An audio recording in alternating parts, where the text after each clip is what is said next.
vous a laissé sortir? J'aimerais le savoir. C'est ce nouveau personnage, ce monsieur Henri. Pitou, regardez la mer.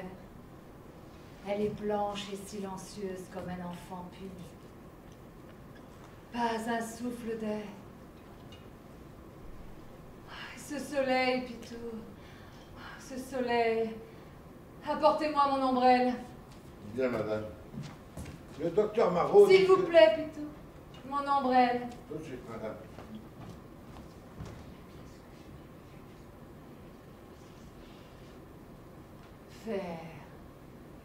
Faire quelque chose. Maintenant, oui. Quelque chose. Maintenant. Cette affreuse boule finira bien par se réduire en cendres. Elle aussi l'a remplacée. Elle aussi. Faudra bien. Pas facile.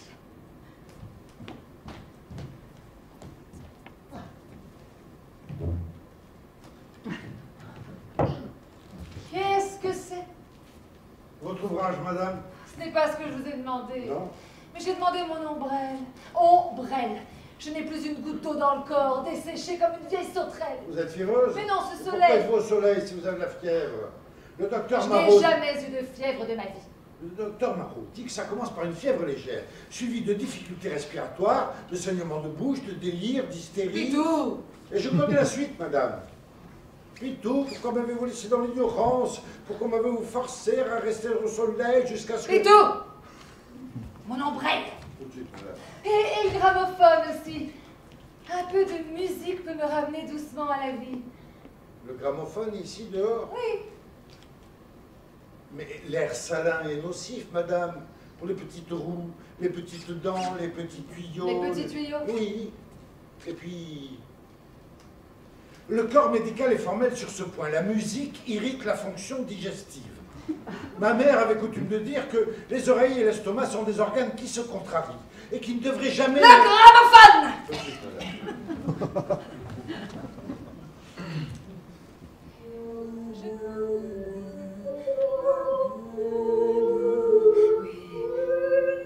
Oui, Marie Gardenne, c'est ça.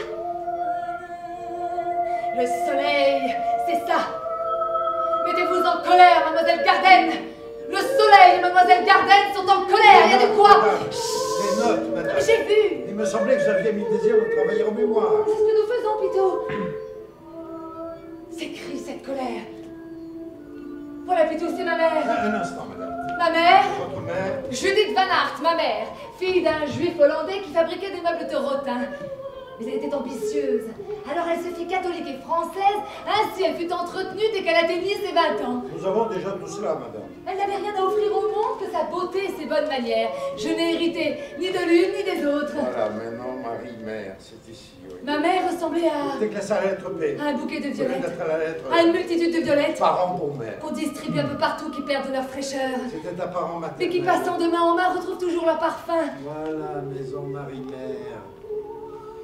Pitou, Madame? vous avez noté tout ça, Pitou? Naturellement, madame. Comme un bouquet de violettes enveloppées de papier de soie. Leur parfum est plus fort lorsqu'on les Moins vite, écrase. s'il vous plaît. Papier de soie. Le disque s'est arrêté? Dieu merci. Remettez-le. Madame. Remettez-le. Mademoiselle Gardenne et vous en même temps. Et mon ombrelle? Votre quoi? O-M-B-R-E-2-L-E. Ombrelle, elle est à l'intérieur, madame. Je la fais ici. Pour faire quoi? Le soleil, puis toute la chaleur. Vous n'avez pas chaud? Extrêmement chaud, madame. Alors? Mais remettez mademoiselle Gardenne. Mademoiselle Gardenne, l'ombrelle, madame est fiévreuse. À l'intérieur, nous pourrions procéder de manière logique. Taisez-vous. On en était à papier de soie. Ma mère était... Non, papier de soie. Ma mère était... Papier de soie. Mais quoi, papier de soie, Pitou? Comment voulez-vous que je me souvienne? J'essaie, Pitou, j'essaie seulement. Ça ne sert à rien. C'est mal parti. Je ne sais plus où j'en suis, je ne sais plus rien. Il s'agissait de quelque chose entre la Hollande, votre mère, et un papier de soie. Mais vous avez omis de me signaler comment ces trois choses avaient un rapport entre elles. C'est mal parti, Pitou.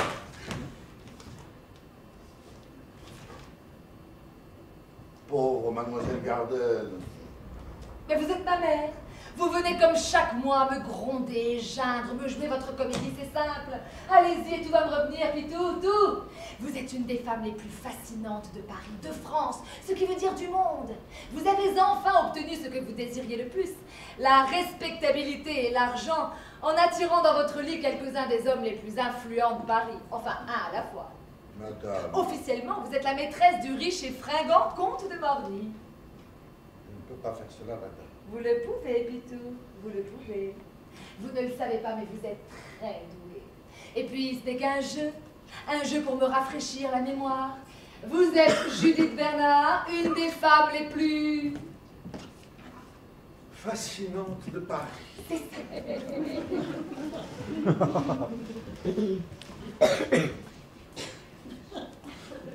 Sarah. Maman. Ne m'appelle pas maman. Tu as 27 ans. 26. Ah. Oui.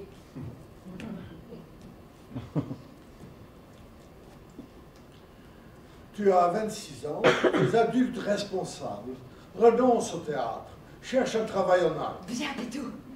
Ma vie ne regarde que moi, mère. Et je vous Et interdis... au sujet de... Au sujet de mon bébé. Oui, au sujet de votre enfant Et du prince de Ligne. Oui, de ce bâtard, de ce dandy belge et de votre bâtard. Mère, il m'aime. Tu devrais pourtant savoir que la noblesse est toujours prête à s'offrir un petit coup rapide dans les coulisses. Il chantera un autre air, va, quand sa maison saura qu'il y a une tache de maquillage sur son blason familial. Merveilleux, Pitou. Et maintenant, je me suis saignée aux 80. Je sais, je connais pas ça. Je me suis saigné aux 80 pour que mes deux filles aient une vie décente. Vous voulez dire pour que Jeanne, pour que ma sœur ait une vie décente? Oui, et après? Oui, Jeanne est mon bébé, mon enfant, et après? Elle est si nerveuse, la pauvre enfant, et pourtant si douce, si tendre, et tellement de... Pitou, ne venez pas me dire que vous ne prenez pas plaisir à cela.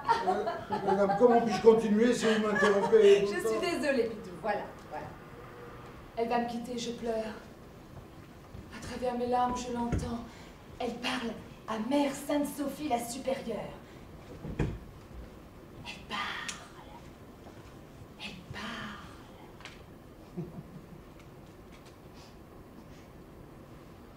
Elle parle de quoi, madame? Bon, ce personnage ne vous plaît pas? Abandonnez-le, vous n'êtes plus ma mère. Merci, madame. Vous êtes Mère Sainte-Sophie du couvent de Grandchamp. Non. Mettez ce châle. Non. Pitou. C'est pas juste. Mettez ce châle. Y avait-il pas un homme dans les parages? Au couvent. Un jardinier, un postier.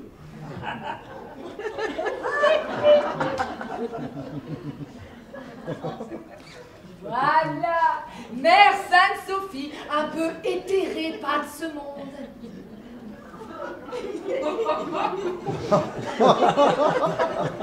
Votre mère. Ma mère, elle est partie dans son énorme voiture noire. Écoutez, le bruit des roues s'éloigne sur les pavés de la cour.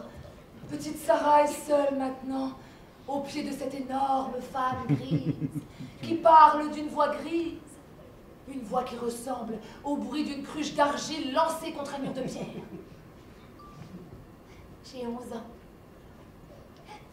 Déjà effrayée par la mort. Vous approchez, vous me calmez. Je suis en larmes dans mon petit coin. Tout ce qui me rattache à quelque chose a disparu dans la voiture noire. Vous attirez mon attention, vous me parlez, vous me tendez la main. Mademoiselle Bernard, vous avez 11 ans et... Plutôt. Madame? Les gens ne commencent pas forcément leur conversation en annonçant l'âge de leur interlocuteur. Je ne suis pas dramaturge, madame. Que peut bien dire Mère Sainte-Sophie dans ces circonstances données, à ce moment donné? J'ai rarement fréquenté les bonnes sœurs. Essayez plutôt. Je fais de mon mieux. Et cessez de vous plaindre. Allons-y. Je suis dans mon petit coin, en larmes. J'ai 11 ans. Approchez, parlez-moi. Mademoiselle Sarah, Oui. vous pleurez dans votre petit coin, à ce que je vois. Oui. Et non, je ne peux pas, je ne peux pas. Je ne peux pas. C'est trop, c'est fini. Je ne veux pas, je ne veux plus. Bon, très bien, détruisez tout. Allez-y, vous avez raison. Tout cela est idiot, ridicule et surtout inutile. Oh, ça ne fait rien. Vous m'avez réveillée. Je dormais presque en repensant à cette soirée merveilleuse à la Comédie Française. Ma première de Phèdre. Les critiques furent extatiques. Ouais, je sais. Proust a écrit « Le Carpaccio à Venise et la Phèdre de Sarah Bernard à Paris ». Il me semble, madame, cet épisode a été largement traité dans le premier tome. N'allons point plus avant. Comment? Demeurons, chère nonne. Sainte Vierge Marie. Je ne me soutiens plus. Ma force m'abandonne. Mes yeux sont éblouis du jour que je revois et mes genoux tremblants se dérobent sous moi, hélas. Que ces vains ornements, que ces voiles me pèsent. Quelle importune main en formant tous ces nœuds a pris soin sur mon front d'assembler mes cheveux. Tout m'afflige et me nuit, conspire à me nuire. Noble et brillante auteur d'une triste famille, toi dont ma mère...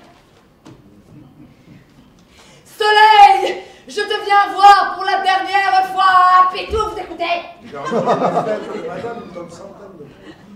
Je n'ai jamais dit une seule fois la même façon. Madame connaît mon opinion sur les classiques. Ces auteurs ne décrivaient pas pour les gens normaux. Ces femmes qui se mettent à hurler comme des chèvres et qui se jettent aux pieds des hommes en contorsionnant, pleines de sueur. Ces femmes-là n'existent pas, madame. Aucune d'elles ne s'est jamais pendue à votre cou.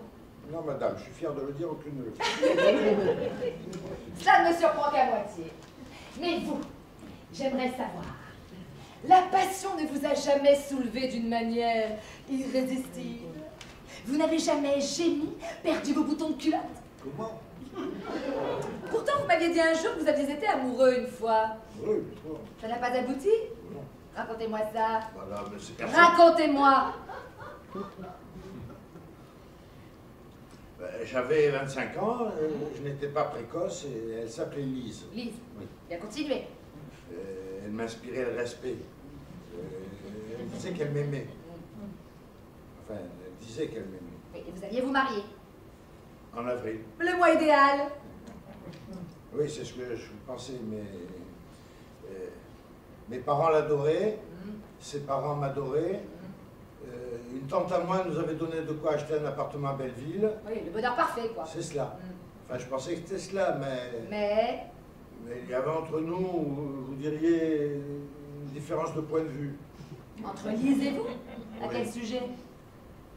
Au sujet de savoir si nous devions attendre Attends. jusqu'au mariage. Ah, voilà, vous étiez trop amoureux. Vous étiez trop impatient, trop ardent. Non, pas moi, elle. Lise? Georges, disait-elle, qu'est-ce que ça changerait? Nous ne ferions que tromper l'église de quelques jours. C'était pertinent. Absolument. Un jour de grande chaleur, ses parents avaient quitté la maison pour aller pique-niquer à la campagne. Ah! Elle me prit par la main et me fit entrer dans sa chambre. Si vous aviez pu la voir. Et elle s'est assise au bord du lit. Elle m'a fait asseoir à côté d'elle. J'ai fait un peu de conversation. Je savais très bien ce qu'elle avait en tête. Je pensais toujours que nous devions attendre. Je n'étais pas plus idiot qu'un autre. Bien sûr, et alors? Alors, elle me dit, Georges, cessez de me parler de votre mère.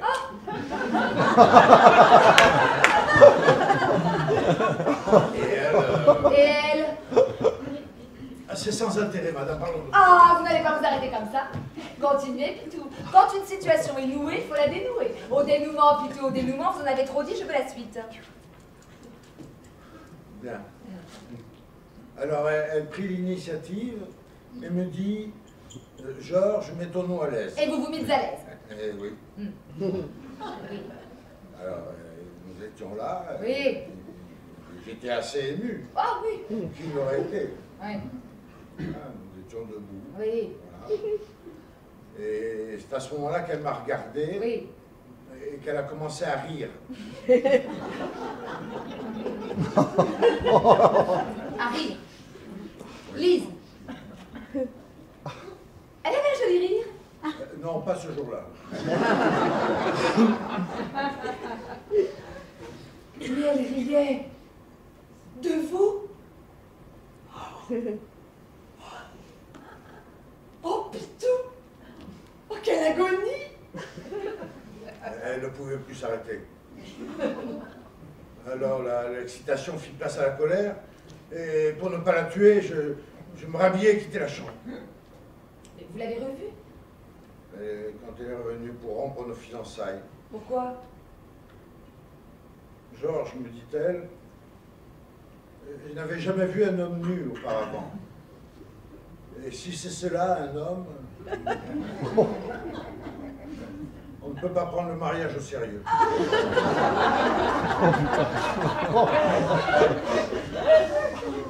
Et je sentais qu'elle allait recommencer à rire, c'était plus fort qu'elle, elle ne pouvait pas s'en empêcher. Alors je suis parti en courant. Quelqu'un m'a dit qu'elle était devenue illustratrice de fables pour enfants.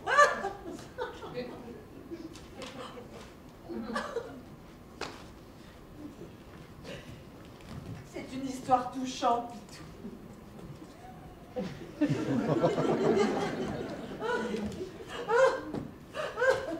Elle me touche beaucoup. On dit partout que je ne suis qu'un vieux dragon infirme, incapable d'un sentiment humain, trop vieux, trop dur. Pitou, le soleil qui tombe dans la mer.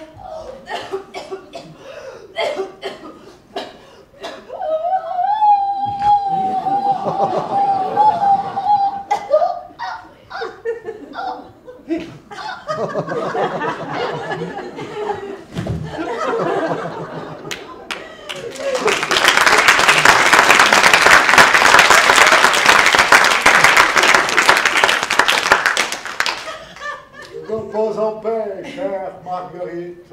Il te sera beaucoup pardonné, car tu as beaucoup aimé. Rito! Pitou, vous êtes formidable. Vous vous souvenez des répliques de Nichette? Oui, ceci dit, la sœur de madame était plus saoule que d'habitude, fatiguée que d'habitude. M'avait demandé d'apprendre le rôle. Vous disiez qu'avec une perruque... Oui, je me souviens. J'ai passé la soirée à gorger Jeanne de leur infect café et j'ai pu épargner au public américain le supplice de vous voir débuter dans La Dame aux Camélias. Je ne me suis jamais pris pour un acteur, madame. Qu'est-ce que c'est? C'est Mr. Jarrett, William Edward Jarrett. Je me repose. Bonne nuit, Mr. Jarrett. J'ai à vous parler, Miss Bernard. Ouvrez-moi tout de suite. Nous nous parlerons demain. Bonne nuit, Mr. Jarrett. Cela ne peut pas attendre. Ouvrez-moi votre porte. Poum, poum, poum. Certainement pas. Vous me faites travailler comme une bête. Je suis fatiguée. Allez-vous-en. Très bien. Bonne nuit, Miss Bernard. Faites de beaux rêves.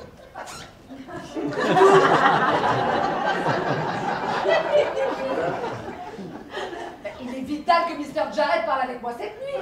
Vous l'avez renvoyé. Mais Mr. Jarrett ne se renvoie pas, Pitou.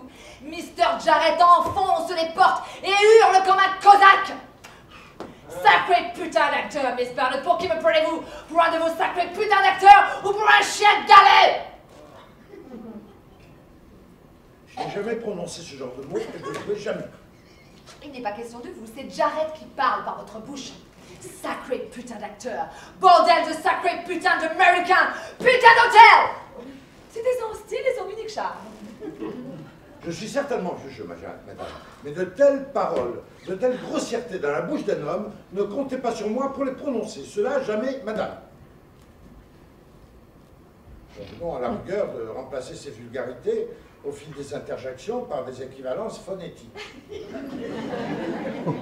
Respectons la sonorité de chaque dernière syllabe de votre...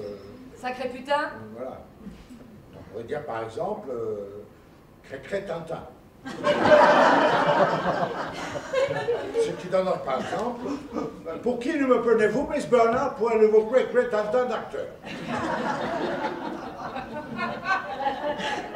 Cela vous convient-il, madame? Oubliez le charme de Mr. Jarrett. Oubliez aussi, sacré putain, voulez-vous? Oubliez aussi votre... Sacré Tintin. Voilà! Dites simplement ce que Mr. Jarrett aurait dit dans cette situation. En évitant les obscénités, adoptons la version expurgée. Frappez de nouveau, Mr. Jarrett, frappez! Saloperie d'étoiles! À cette époque, je ne savais pas que vous vous consumiez vous-même comme tout le monde. Je pensais que vous, au moins, les étoiles, vous n'aviez pas à mourir.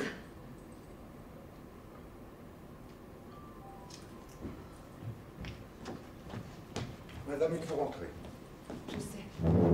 Monsieur Maurice m'a donné l'ordre de vous rentrer, que vous le vouliez ou non.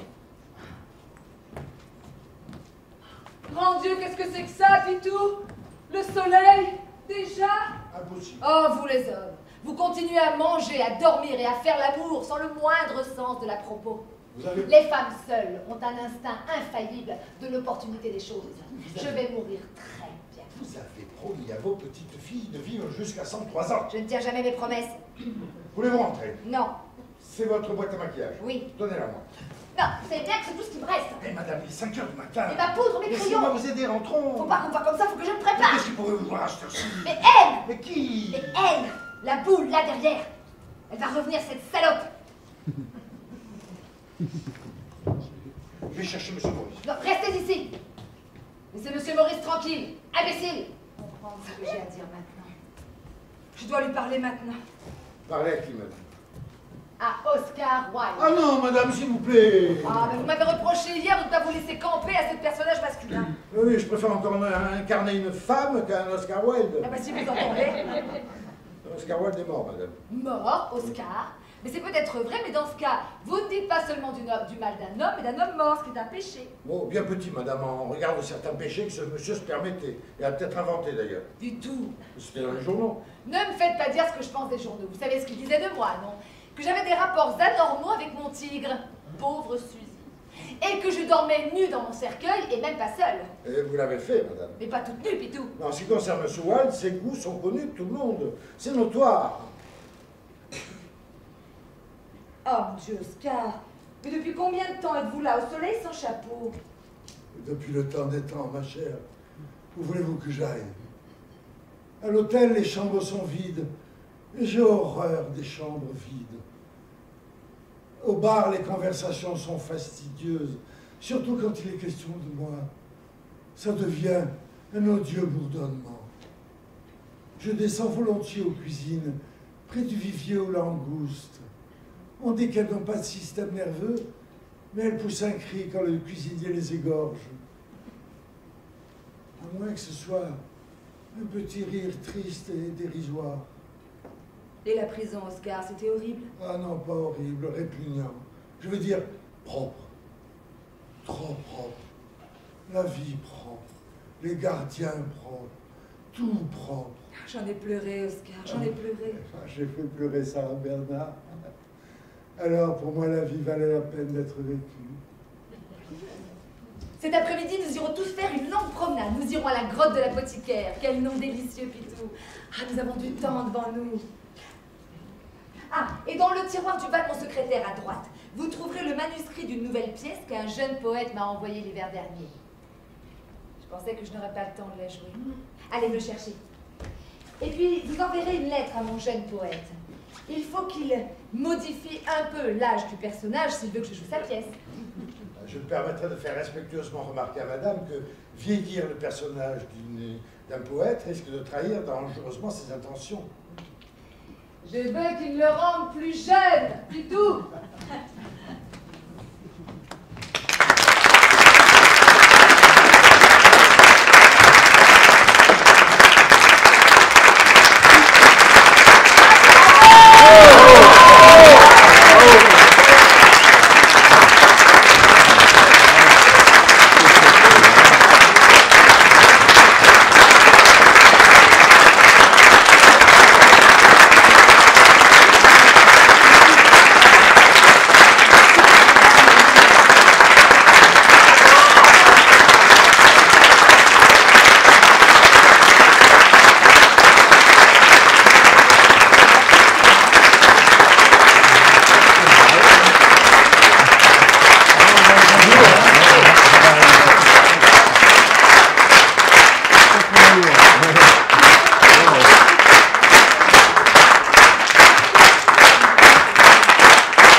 coutume à chaque fin de spectacle, je remercie Gabriel et tous les techniciens qui sont là-bas derrière, qui font un travail incroyable. Le Théâtre Francis Gall qui nous a reçus avec une gentillesse et une générosité vraiment voilà, très touchante.